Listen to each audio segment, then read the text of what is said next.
Hello students, IIT की तैयारी करने वाले बच्चों के लिए मास्टर रोटेशन कॉन्सेप्ट की सीरीज में इरोडो के क्वेश्चन ले रहे हैं हम।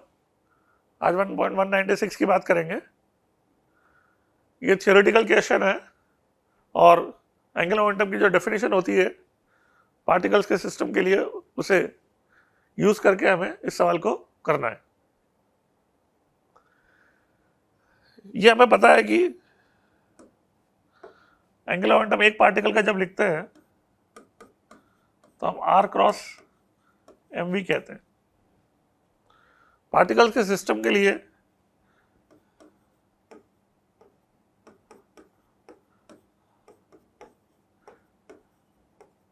इस तरह से हम सम करके टोटल एंगुलर मोमेंटम को लिखेंगे। यहां पर हमें ये बोला गया है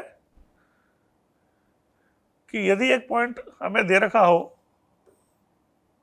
ओ और उसके रेस्पेक्ट में एंगुलर मोमेंटम एम वेक्टर को हम एल वेक्टर मान लेंगे,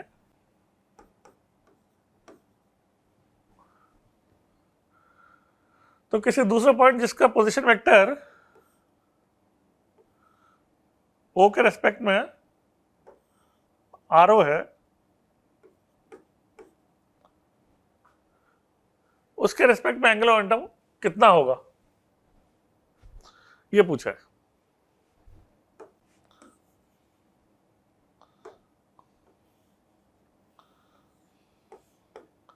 इसको आर मान लेते हैं। ये पॉइंट ओ डैश है, ये एक फ्रेम है। तो ओ डैश के रेस्पेक्ट में कोई ith पार्टिकल है एम आई मास का, तो जो पोजीशन वेक्टर्स होंगे ओ डैश के रेस्पेक्ट में उसको हम आर आई डैश बोल देते हैं और ओ के रेस्पेक्ट में जो है उसे आर आई बोल देते हैं।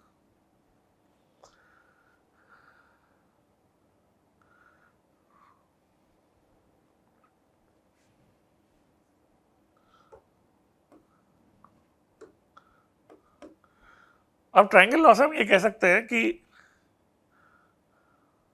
आर आई जो होगा वो होगा R O plus R I dash.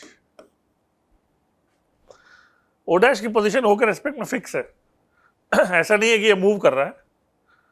तो इनके डेरिवेटिव जो होंगे वेलोसिटीज को रिप्रेजेंट करेंगे और हम कह पाएंगे कि वी आई डैश के बराबर हो जाएगा।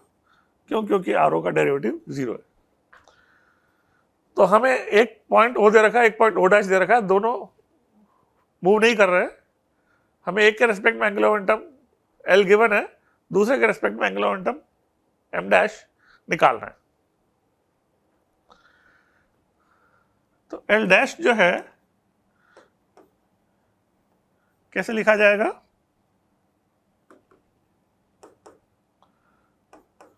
सिग्मा एल आई डैश, और सिग्मा एल आई डैश बनेगा R I dash cross M I into V I dash. R I dash को तो यहां से लिख सकते हैं हम R I minus R O, और वी आई डैश को लिख सकते हैं वी आई।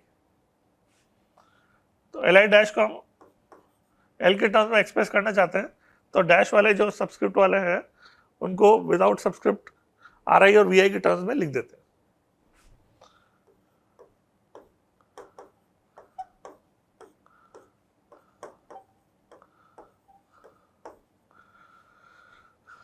इसका डिस्ट्रीब्यूटिव प्रॉपर्टी से जब हम खोलेंगे तो पहली टर्म जो है वो एल बन जाएगी और माइनस आर ओ जो है वो कॉमन आ जाएगा,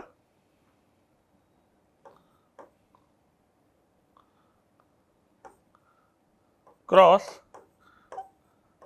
sigma M I V I को हम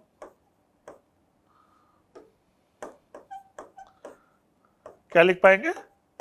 पी लिख पाएंगे, मोमेंटम ओ के फ्रेम में। तो इस तरह से हमने लिख दिया एल डैश को किसके टर्म्स में? एल के टर्म्स में।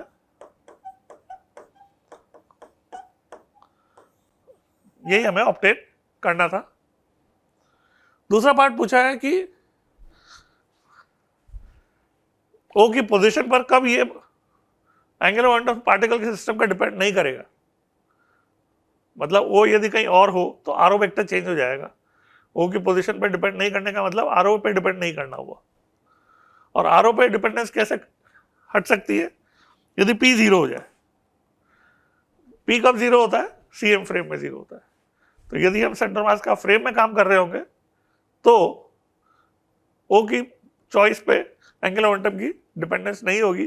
कहने का मतलब यह है कि एंगुलर मोमेंटम एम डैश जो है हर पॉइंट के अबाउट सेम आएगा if we are working in CM frame, if in which P is zero. तो क्या कह सकते हैं? जो दूसरा पार्ट हमसे पूछा गया है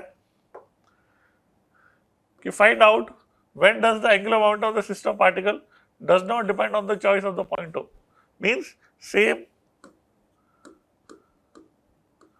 about every point. Angular momentum same about every point कब होगा? जब P जीरो हो जाएगा, that is in CM frame. CM frame में काम कर रहे हो यदि आप, तो एंगुलर मोमेंटम हर पॉइंट के अबाउट सिस्टम का सेम आएगा। तो काफ़ी बढ़िया सवाल था और इस तरह से थ्योरेटिकल क्वेश्चंस को करते हैं। आप इसको समझो ध्यान से। और कैसे मैंने इससे ये स्टेप लिखी, डिस्ट्रीब्यूटिव प्रॉपर्टीज इसको खोला, this cross this minus this cross this, और फिर जो कांस्टेंट टर्म थी आर जैसे उसको बाहर निकाल लिया, और पहली वाली टर्म जो है हमारी यहाँ से क्या बन गई? एल बन गई। तो एल डैश और एल में रिलेशन इससे आ गया। Thank you.